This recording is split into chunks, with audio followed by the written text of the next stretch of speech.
Welcome to the Afghanistan Project Podcast. I'm your host, Beth Bailey, and today I'm excited to welcome Ben, who is an elder at Oklahoma Khorasan Church, which primarily serves Afghan Christians in the Oklahoma City area. Ben and his family came to the U.S. in 2020 and 2021, respectively, after the Taliban took over Afghanistan. In addition to his role as elder, Ben serves Afghan Christian families across the country, and we're here today to talk about what is facing some Afghan Christians around the country, but also in Ben's particular church because of issues with parole, revocation for those who came across the border seeking asylum through the CBP One App. Ben, it's really an honor to have you here, and I'm so excited to learn. Even before we started recording, I learned quite a lot from you in that few minutes, so I can't wait to learn more in the next hour or so. Thank you so much, Beth, for having me. Absolutely. It is an honor. I'd love to start with your story, how and why you came to the U.S. in 2020 and what you were facing in Afghanistan that made you decide to come here. So when I was in Afghanistan, I always wanted to study the Word of God as a Christian, but in Afghanistan you don't have the privilege. So I was able to move to United Arab Emirates to the pastoral internship in a church there. During my pastoral internship, I met my wife, who is American, and then we started dating. We went to India, got engaged in India, and then we applied for a fiance visa for me to come to the United States. And that was during Trump's first administration. And that took me 2.5 years to get my visa. So my wife and I, we were like long distance for 2.5 years engaged. And then in 2020, I was able to get my visa. And then immediately I left Afghanistan to come here to marry my wife. That's the reason I came to the United States. Okay, that's an exciting reason then. But you had been practicing Christianity in Afghanistan. What was that like? I mean, you're doing it under the former government, obviously, which is a little different than doing it under the Taliban, I would imagine. But I could be very wrong there. What was it like to be a Christian in Afghanistan at the time? If I want to be simple and just give you a really short answer, not easy. But you're right. I lived under the previous government in Afghanistan as a Christian, as my father, me, and my whole family came to Christ around 2008, 2009. So from 2009 to 2020, it's like 11 years that we live inside the country as a Christian. It was not easy because once you leave Islam, the Sharia law of Islam allows Muslim to go after you and kill you if you don't repent and come back to Islam. So we were infidel in an Islamic view. So we had to hide our faith from our families, our friends, and then thankfully my father did not do that. As soon as he became Christian, he went and told his entire family that he is a Christian now, and they were seeking to kill him.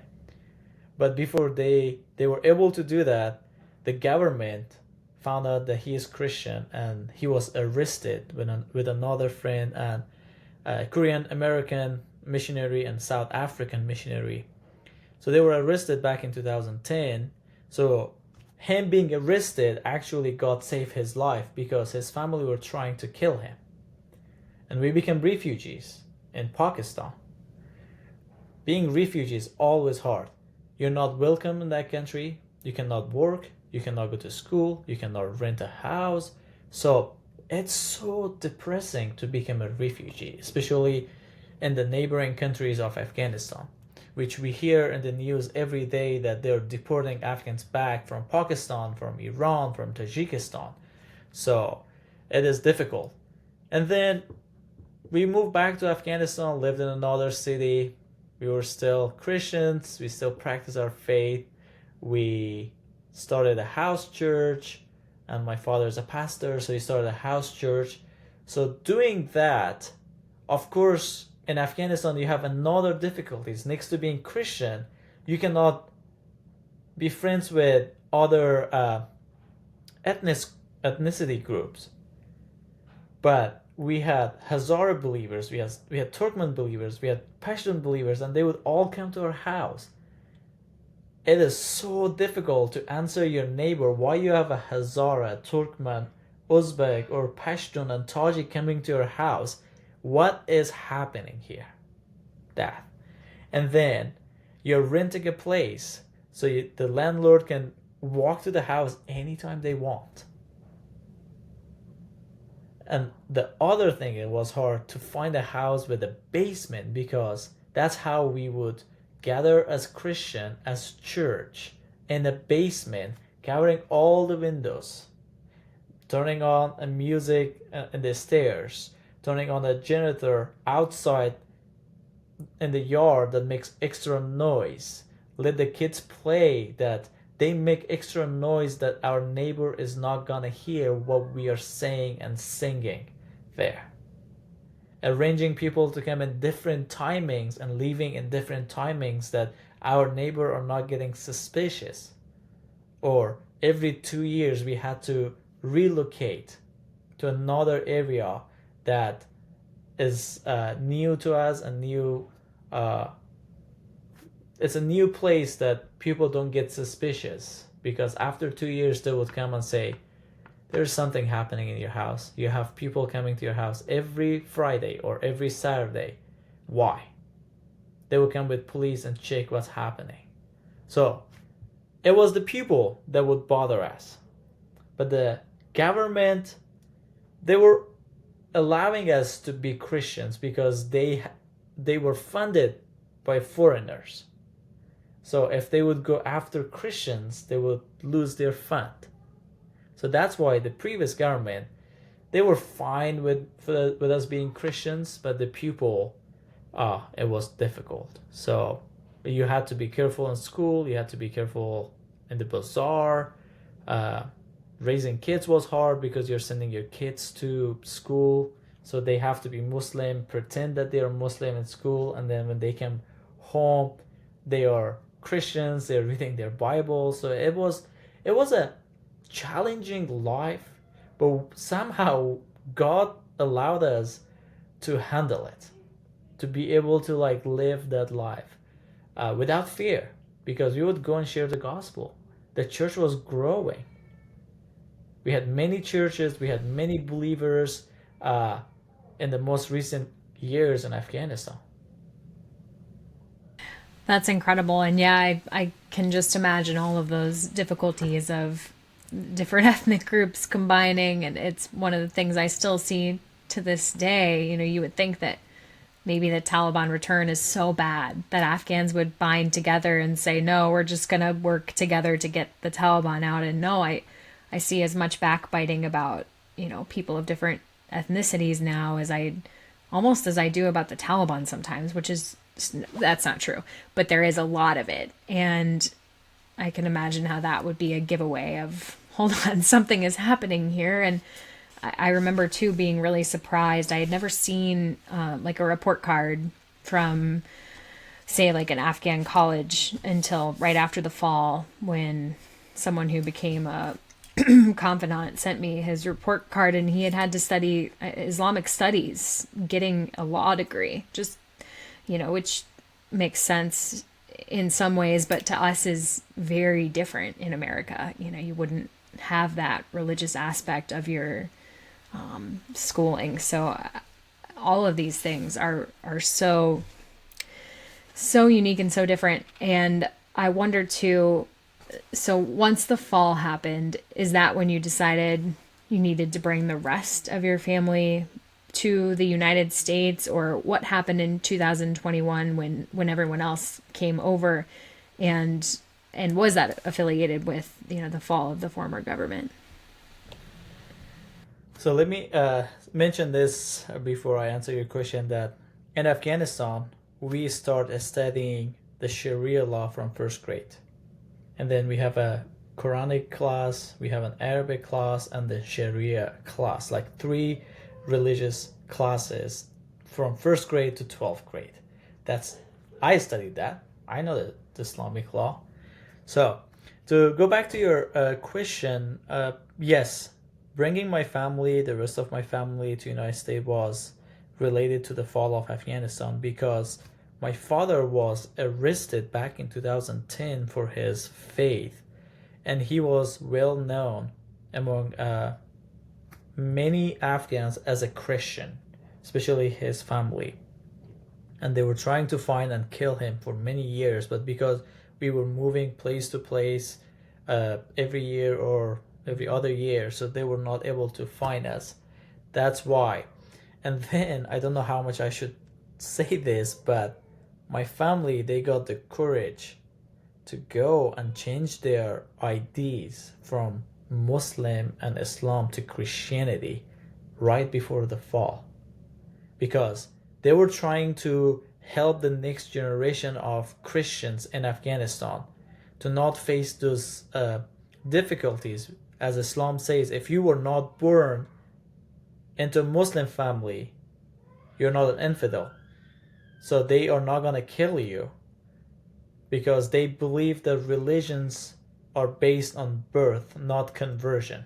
And that's why today Islam is the fastest growing religion in the world, based on birth, not conversion.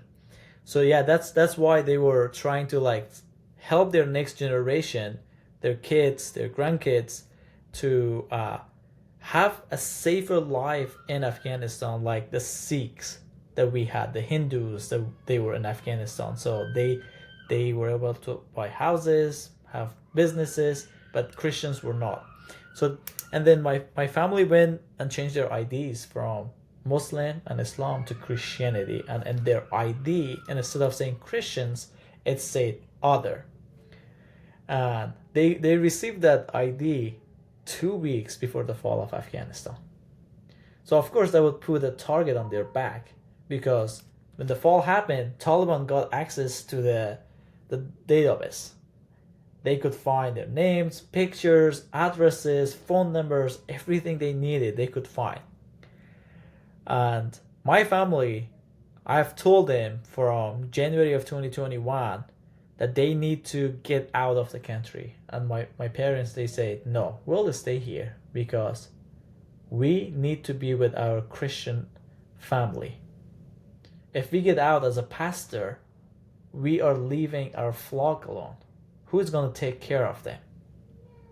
And I was like, you're right. I couldn't force them, but the fall of Afghanistan happened, and then we had to force them to go to the airport. I personally called them and was begging my parents and my family to go to the airport to get out, to find a way to get out. We were not able to do that for the first 8, 9, 10, 12 days actually. 12, 13 days.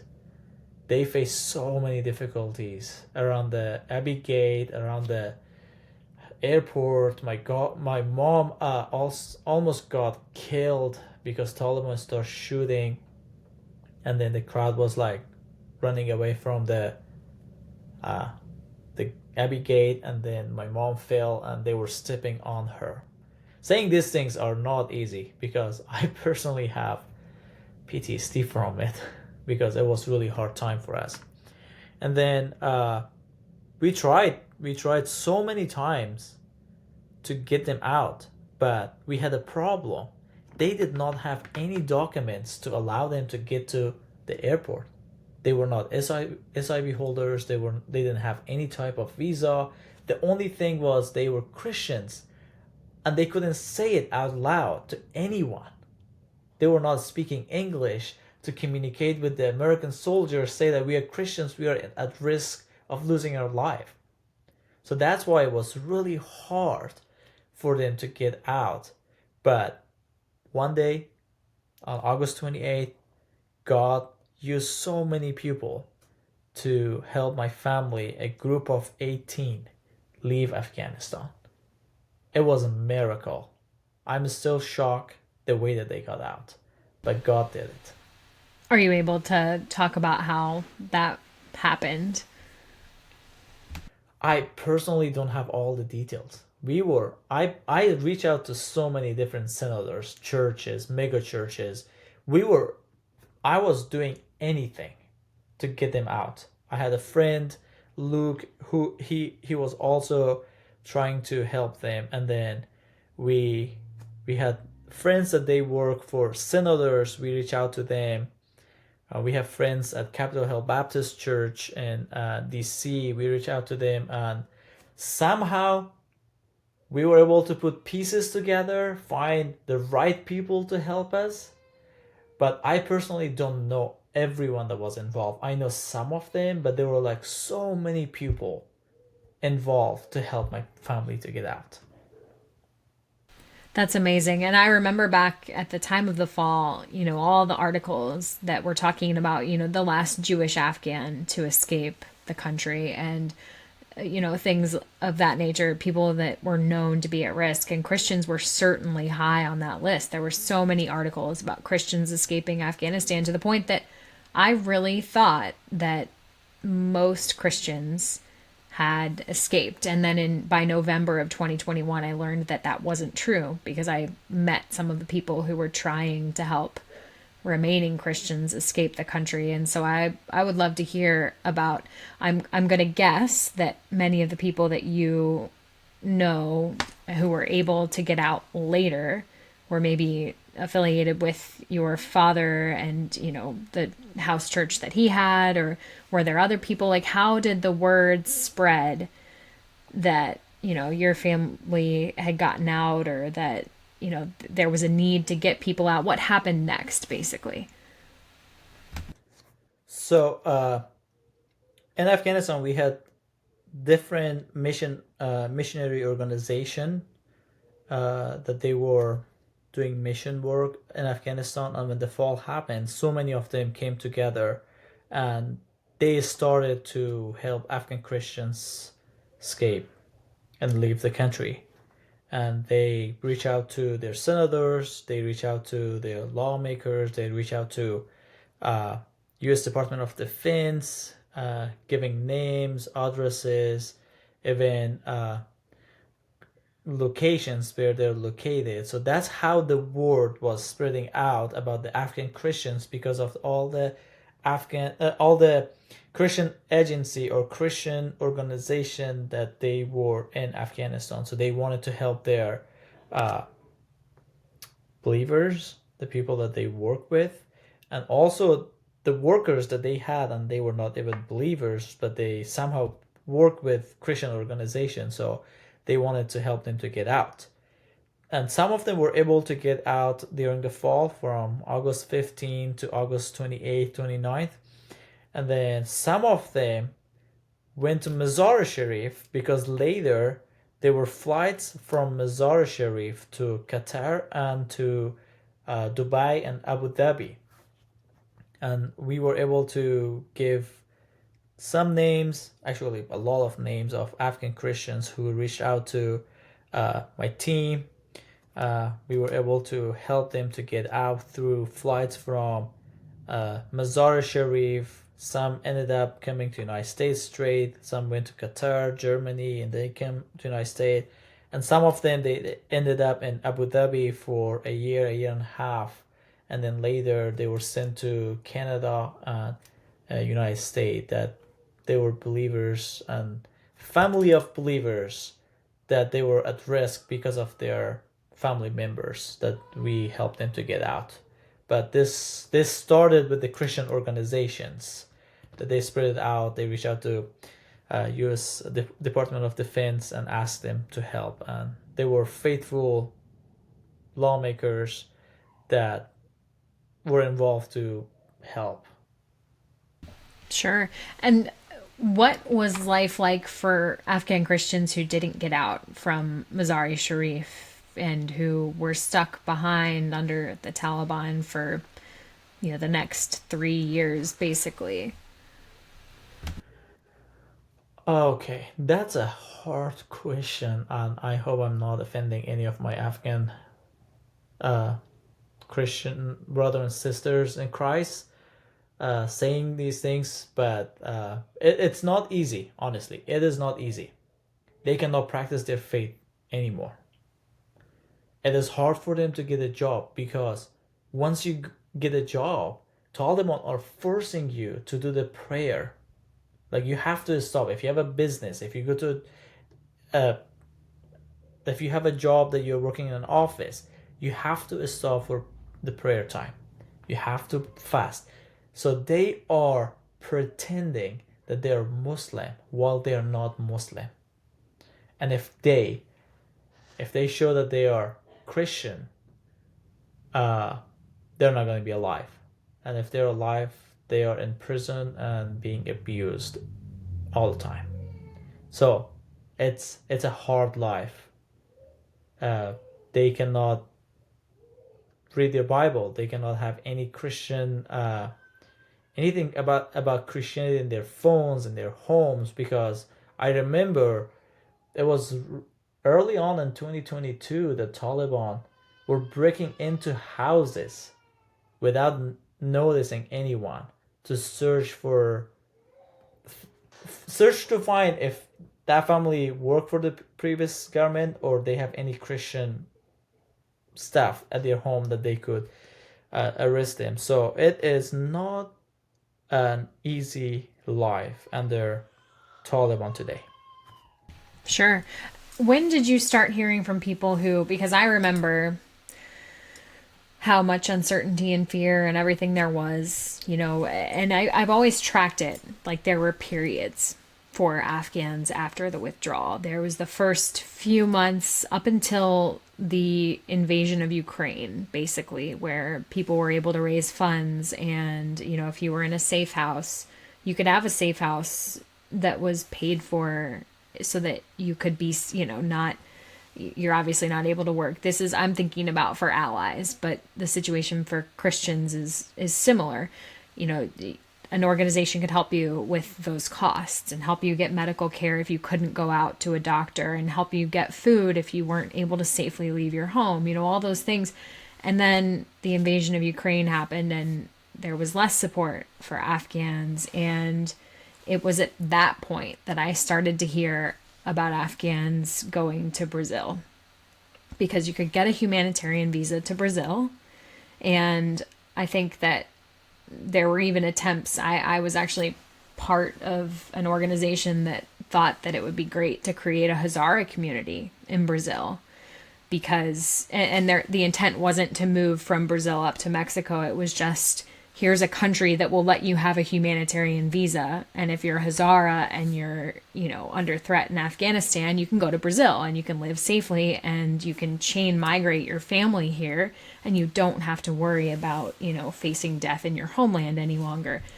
But it was pretty soon after that I started to hear, that never came to fruition, I should say first. But secondly, people would get their Brazil humanitarian visa and then they would find a way to get to the Mexican border. And at first, there was no CBP One app when this started happening, but people would come and they would claim asylum. They would find the nearest border agent and say, I would like to get asylum. And in fact, the CBP One app, when it first came out, threw a lot of people for a loop, because there was no Darien or Pashto option for putting together all your paperwork.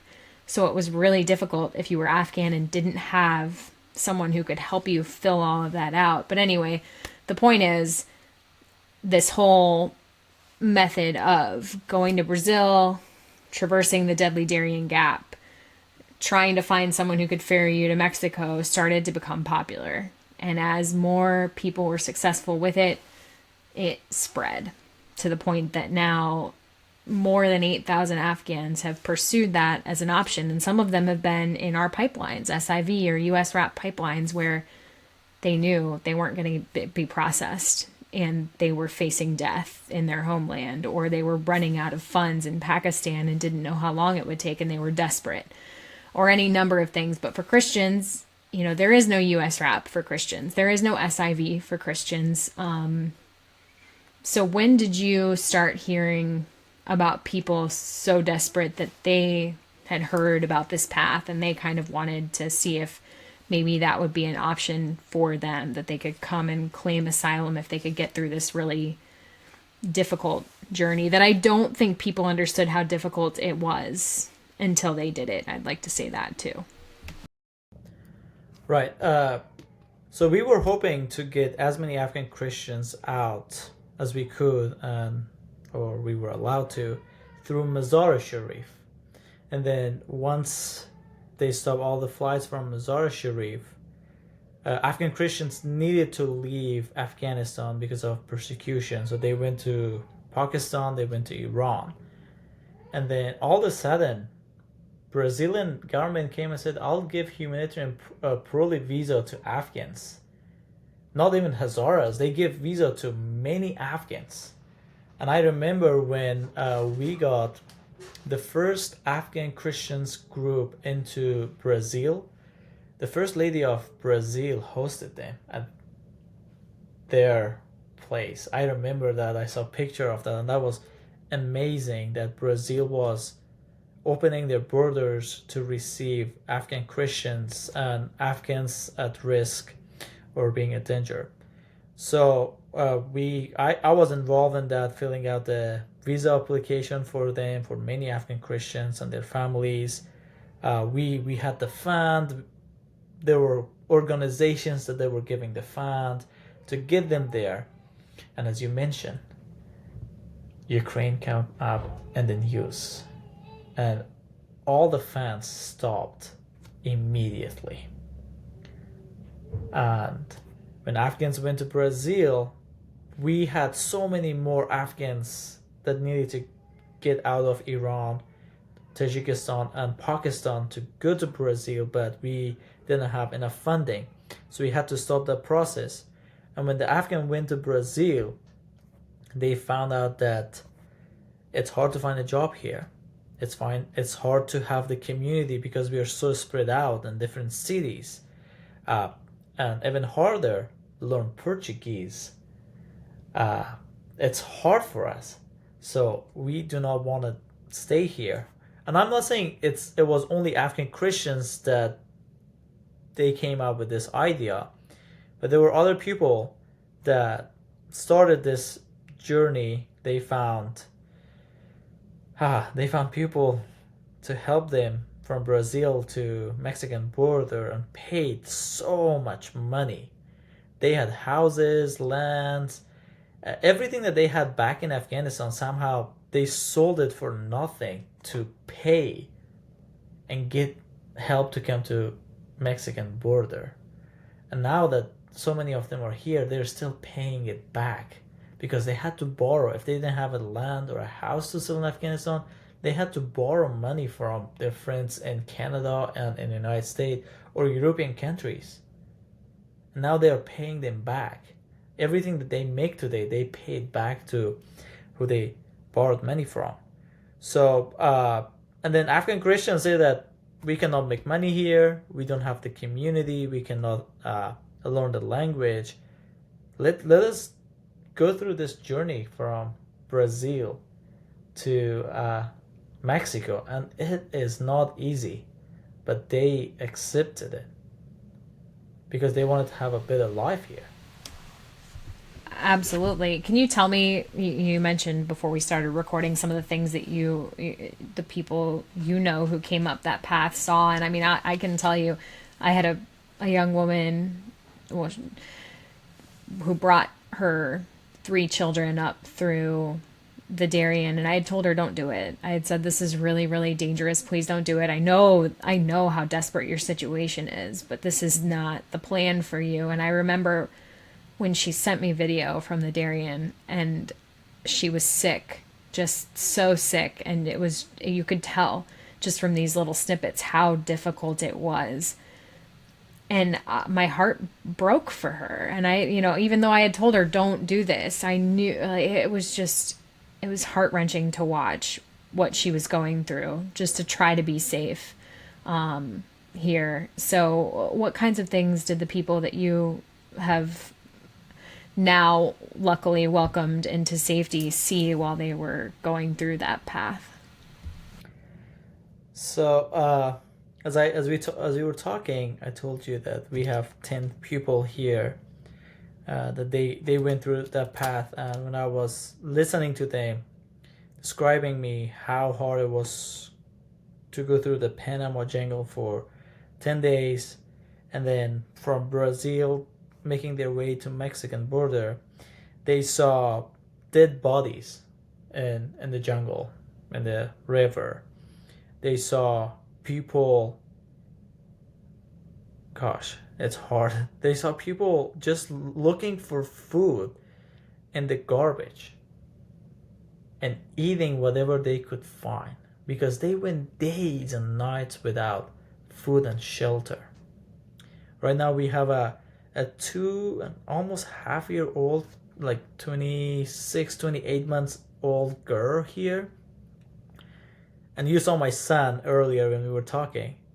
She's tinier and skinnier than my son because when she was 7 months old, her parents decided to go through that journey. And because mom was not eating well, so she didn't have enough milk to offer to her daughter. And now she's going through so much medication to get healthier. So it was the things that they were describing, pictures that they took. It was hard to listen, but those kids that went through that, they will have this trauma forever. Even adults that went through this, they will have trauma because they had to like move dead bodies from their way and be able to pass. Young people, kids, older people, they were all dead just to come to safety. Yeah, nobody has ever been able to say how deadly the Darien Gap is because you can't count all those bodies because there's nobody there to do it. But that's why it's so hard to dissuade people from going because there's no actual count. There's no mechanism. It's just where people go to be lost or extorted, or in some cases they had it. Jillian Butler talked about an Afghan woman that she knows who was raped on the path to Mexico. I've had people be robbed of everything multiple times during that journey. It's very devastating to hear those stories. And then when you get to Mexico, it's not easy. I always thought before I started doing post-withdrawal coverage, I thought that you would come to the border and you would just go to a border crossing and say, I'd like asylum, please. And it's not like that. Can you tell me, Ben, what the Afghan Christians you know went through to claim asylum at our border? Oh yeah, that's a even harder journey as soon as they get to Mexico. It's harder than everything else because now you're in Mexico and you don't have any documents, so you're illegal, a refugee in Mexico, and the police is not kind to you. I remember the families that I told them not to come. I told them I'm not gonna do anything for them in this journey. They're on their own, but as soon as they legally cross the United States, I will help. So they called me in the middle of the night, say that we were in a bus trying to go from Tijuana to Mexico City. The police stopped and kicked us out of the bus and told us we can walk to Mexico City, but we are not allowed to go by bus. We don't have money. We don't have food. Can you help us? I was like, okay, let me see what we can do. So they had to sleep on the street for 2 nights till I could find some help. And then they got to Mexico. They applied for CBP One. They were waiting to come to the United States legally, which was CBP One, the only legal path for them to come. They were not allowed to work because if you want to work, you have to claim asylum. And they didn't want to claim asylum in Mexico as they would get the privilege of claiming asylum in the United States. So the police would not allow them to work. There were refugee camps, but they were all filled with refugees. So you had to wait outside the gates till a refugee is leaving that they could receive you. So you don't have food, still you have to go and find your own food. It means like finding food from the trash cans, from restaurants, or anywhere that you can find food. So thankfully, there were churches that I got connected to them, and they said they are willing to help the families I knew, but they have to live in the church sanctuary. And they can stay there as long as they need to, but we cannot help with everything because we are limited. We don't have the money. There were times that they didn't have water to drink. There were times they didn't have food to eat. So, but the church was really kind and gracious that let us stay at their sanctuary for almost 10 months to get approval to come to the United States. And it's a long time. Yep. I've heard other people having to wait that long too. People with SIVs underway too, allies of the U.S. government who worked for the U.S. Army Corps of Engineers. I know someone right now who's being asked to let the government deport him. It's incredible how difficult it is to claim asylum. You would think it would be easy, and it really gives you a heart for people who choose to cross the border illegally too, which is not what anyone that I know has done. They've all waited to do it the proper way, or if they've done it, going to a border crossing without an appointment, they have immediately claimed asylum on trying to find someone that they can claim asylum with. I mean, it's just so complex. And if you haven't encountered it, you just don't know. Let's flash forward to when people were able to get to Oklahoma City. What was the reception like when they arrived? I mean, did they feel like they had finally gotten to a place where they could permanently be safe, or what was the feeling for them at that time? For 2 weeks, yes. They were feeling that they are safe, they can start their life here, and all of a sudden, administration changed, and they heard that the first day CBP One was closed, and then soon enough, they were told that they will be deported from the United States, and that was hard for them to hear because they went through from Afghanistan to either Iran or Pakistan and then Brazil, walked from Brazil to Mexico, waited that long without food, healthcare, without jobs to come to the United States legally. And now when they arrive, they don't have any support. I remember taking these families to the resettlement agency here. That the resettlement agency wanted to help, but they cannot because they are funded through government, and government told them that they are not allowed to help CBP Ones. Took them to Catholic Charity, no help from there. And then, as we talked earlier, we don't have enough fund from churches, from the Christian organizations for these families. So my parents and I had to host this family, 2 families, for 6 months in our houses, feed them, taking care of them, everything that they could apply and get their work permits. And once they got their work permits, they found a good job working. And then 2 weeks ago, we received that their work permits are revoked because they are illegal here. So it's so depressing to go through all these things and then thinking that United States is going to be your final destination.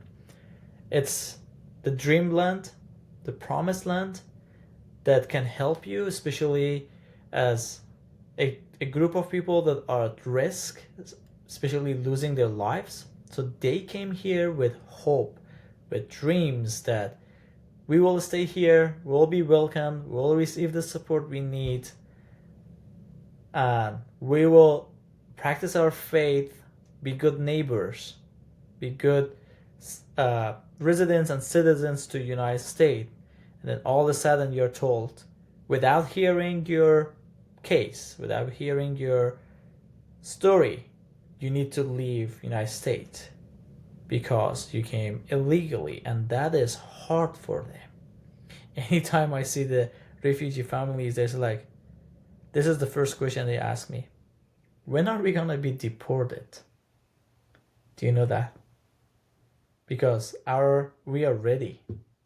We know that it's gonna happen. There's nothing you guys can do, but we are ready to be deported. So the first 2 weeks, they were welcomed. They were feeling they are safe. They are home. It is done. It's over. And now, the same thing happened.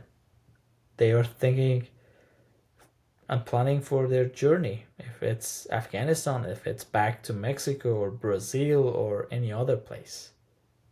That's not easy. And they are not feeling safe anymore. Yeah, I can't imagine what that would be like to have worked so hard to get somewhere. And I wonder that too. Could we possibly deport people who are absolutely in danger if they are sent back to Afghanistan? Could we possibly do that to people? And I really hope the answer is no.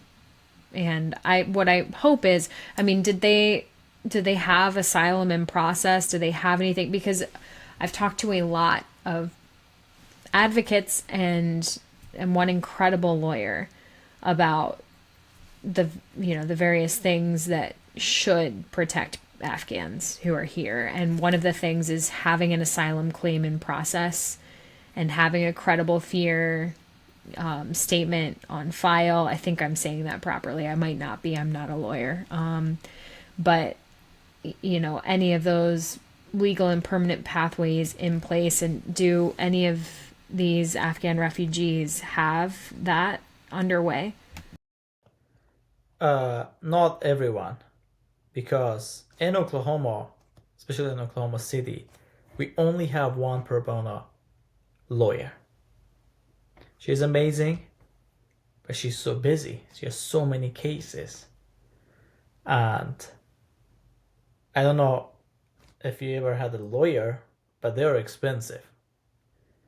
And some of them, they took over the advantage of being needed, and they will charge you even more instead of helping you at this moment. So these refugees, if they don't work, if they don't have the support from the government, from a Christian organization or churches, how are they going to afford a private lawyer to claim an asylum? So at that point, we have to wait for our pro bono lawyer to give us a time that we could go and fill out the application for asylum. And when we fill out the application asylum for 2 families, we have never heard if the application was received, was accepted, or rejected. Because we all know that all the immigration was in pause for 90 days. So we didn't hear if their application was received, accepted, denied, nothing. So these families, some of them were able to apply through the pro bono lawyer we have, and we are still waiting to help the rest of them. But our lawyer is so busy. Yeah, that's a common issue right now. The individual I know who's waiting for when the U.S. government decides to deport him, I think his brother has been through so many lawyers he's reached out to, and everyone is busy right now because of all of the immigration concerns going on. And not just with Afghans, it's by and large, if you immigrated through the CBP One App, which is a lot of people, you're facing that same. It's horrifying. What is the plan, for right now? What are you all doing to stay, I guess, mentally safe, right, and mentally in the right way, and to, try to protect against any possible deportation that might happen.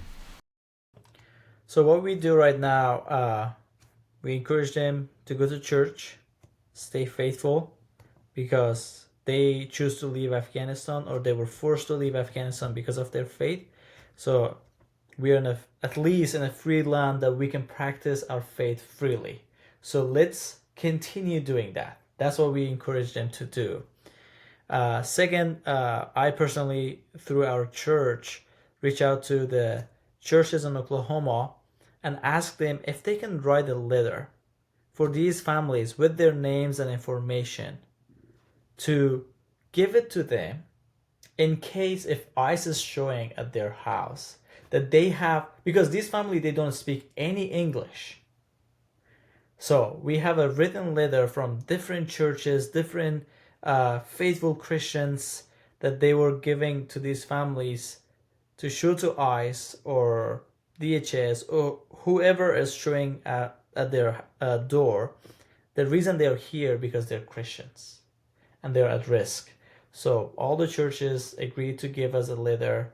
So we collected like 10 different letters from different churches, different individuals, that they were willing to give this for each single member of the household, that they could carry it on them, that they could have it ready whenever they need to show it to ICE or show it to DHS or USCIS, whoever is going to show at their door. And the other thing that we do is reaching out to our lawmakers in Oklahoma and make them aware of this, that these people are at risk of being deported. Through National Association of Evangelicals, my pastor and I had the privilege to go to DC and talk to lawmakers there and be in a panel discussion and voice this out, that Afghans didn't want to leave their country because of the mess that happened and created in their country. They were forced to leave. They faced so many difficulties. They lost so many things to come to the United States for safety and be able to practice their faith, which they're doing today.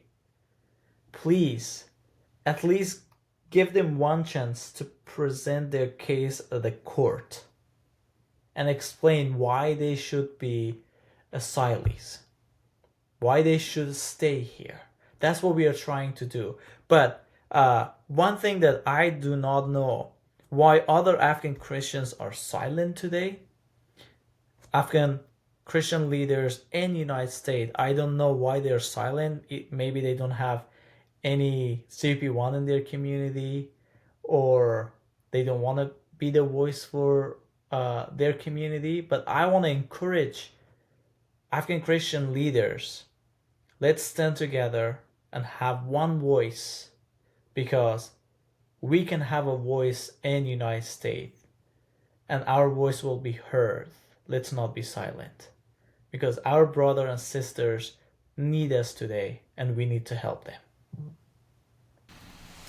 Yeah, I think it's really important. Obviously, there's a lot of news presence for the stories of Afghan Christians right now, and I think that's so important, right? Just as a reminder, Afghans are so diverse. There are so many different stories among Afghans, and the more that those are heard and understood by the population, I was telling you before we started recording, I've encountered so much prejudice towards Afghans, and some of it is because of stories that Americans have perpetuated about the way that, the government fell, and, various things that were meant to absolve Americans of guilt, but ended up making people not understand and not trust Afghans, or want to say that, Anyway, my point is, all of these stories, there is no more important time to hear them than right now, when maybe we can create some kind of tipping point that brings about momentum for change. So I really applaud all of that effort, and making sure that people know that there are many Afghan Christians who face being deported right now if things don't change. Right. Let me say this. In each nations, countries, we have good peoples and we have bad peoples. We cannot neglect that. But Americans, what they know about Afghans is the news, what's being shared in the news. And Afghans, what we know about America, the news, media, and the movies. When I came to the United States, I was imagining United States, New York, California, those big cities, because I see them all the time in the movies and the media and the news. So people in America, what they hear and they know about Afghanistan is the news, the war, killing each other, bombing, all these things. So let me tell you a funny story. When I was dating my wife and I had to ask her parents to marry her, my sweet mother-in-law, she asked me if I'm gonna beat my wife, if I'm gonna abuse her, and if I'm gonna divorce her. I had to tell her I understand where this mindset come from, but I grew up in a Christian family. I'm not gonna do that. But that's what you hear in the news and media. If you wanna know Afghans, they're really hospitable. If you go to their houses, they will make you to drink tea, hot tea with them. They'll make you food. Even if they don't have anything to feed their kids, they will make you the best food ever. They love to hang out. And I'm not saying that everyone is like that. As I mentioned, every nation, every country, they have good people. We have criminals and bad people. But Afghans really love to have friends because they don't have friends here. They love to have community. They don't have the community. Afghanistan is a family-based culture. We do everything in the family dynamic. And my mother-in-law knows, so she doesn't call me son-in-law anymore because she gets to know me. She knows that I'm not what the news says. So she calls me son-in-law. And she knows that how much I love my family, how much I care for them. So just give your Afghan neighbor a chance to get to know them. Don't be scared. They're not gonna hurt you. They're not harmful. Just give them a chance. Just say hi to them. They're not scary. They're not aliens, which they call them aliens because of the immigration, but they're not aliens. They're humans like you that need community, friends, and just build that for them. Yeah, that's a message I've been sharing a lot lately because people want to know what they can do right now. And I think that's what they can do right now, what you just said.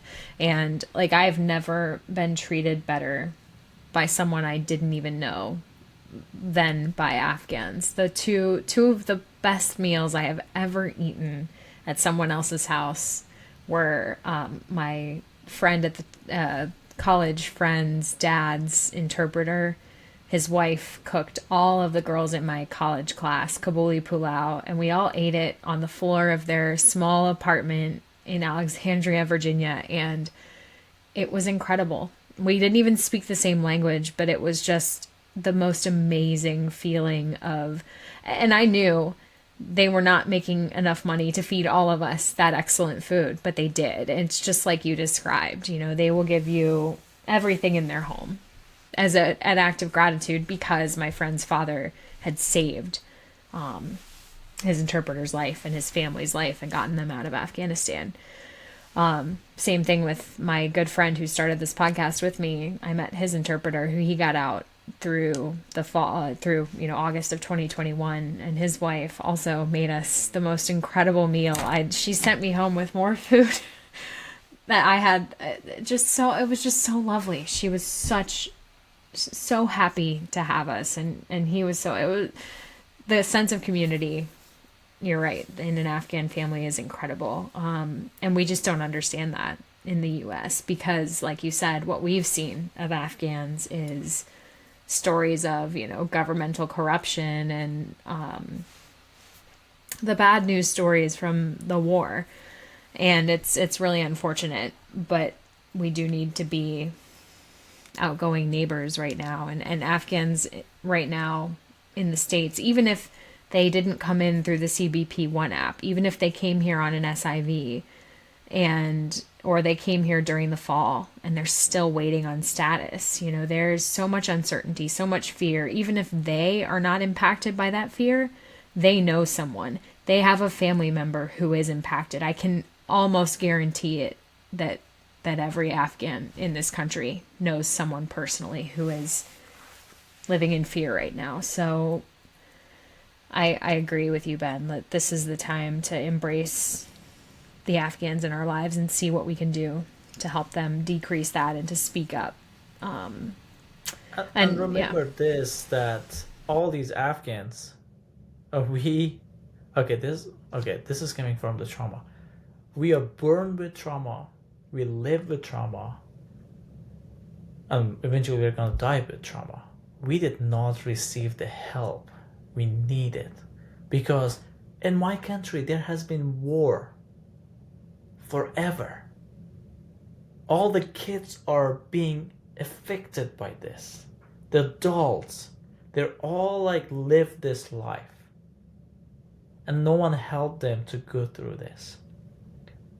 I had a conversation with my pastor the other day. I said hey, if I'm gonna offend you one day, please let me know. Because I lived a survival life my whole life. And I did not have friends, community around me because one, I was Christian, two, I lived in Afghanistan during the war. So I might do something that's wrong, but I need you to help me. They're gonna say things or do things that offending our culture, or the American culture. I'm so American now. Offending American culture. They might not learn or know that they have to say please, but don't get offended. They went through so much in life. They sacrificed so much, and they need that help. And every single one of them needed that help.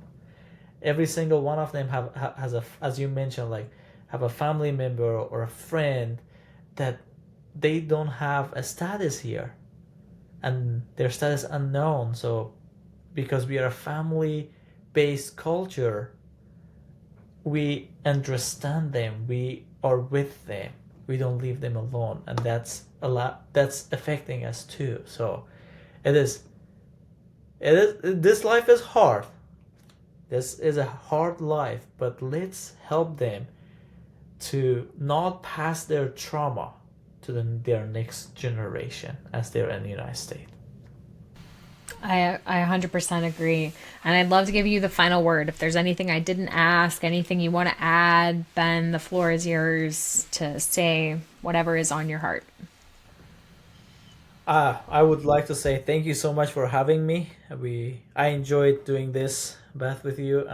Awesome podcast. So one thing I would like to mention and close with, that Afghans, especially Afghan Christians, they were forced to leave their countries. They're seeking asylum, seeking safety in the United States today, as God opened many doors for them to get here. Please help them. Please be their friends, their community. Invite them to your houses. Go to their houses. Don't be scared. They are not scary people. They're kind, loving people, hospitable. And know that they are not here illegal. Many of them, over 90% of them, they came to the United States legally.